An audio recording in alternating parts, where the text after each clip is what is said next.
ఆదియందున్న వాక్యము, వాక్యమే దేవుడు. ఆ వాక్యము మానవ రూపము ధరించి యేసుక్రీస్తుగా నుండెను.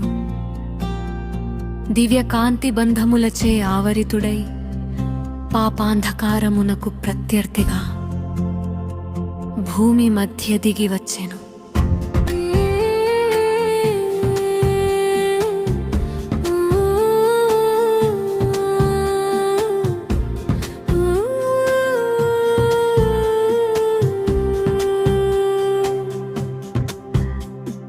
బెత్లెహేము గ్రామమందు నిర్లక్ష్య స్థలమయ్యున్న గొర్రెల మేడలో పరిశుద్ధ మాత చేత జన్మించెను.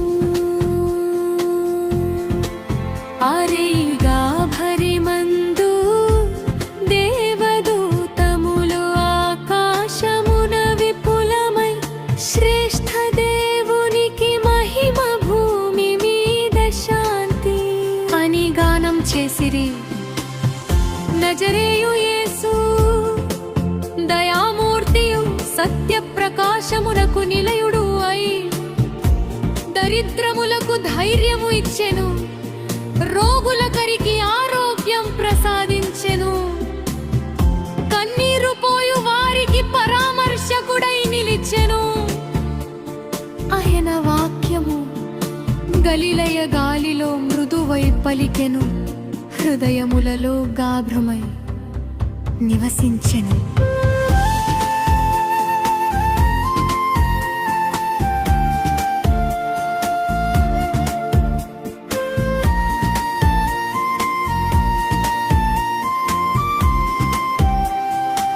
నేనే జీవమార్గమును, సత్యమును, జీవమును అని ప్రకటించెను ఆయన.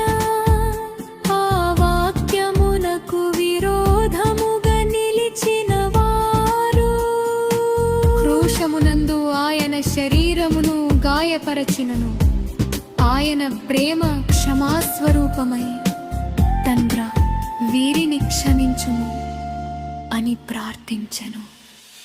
మూడవ దినమున మరణ శక్తిని ఛేదించి లేచి విజయోద్యమమును సమస్త లోకమందు ప్రకటించెను. ఆయన పాద ఛాయలో నడచు వారికి ఆశ మేల్కొనెను. ఆయన నామము పిలుచు వారికి రక్షణోపహారము లభించెను.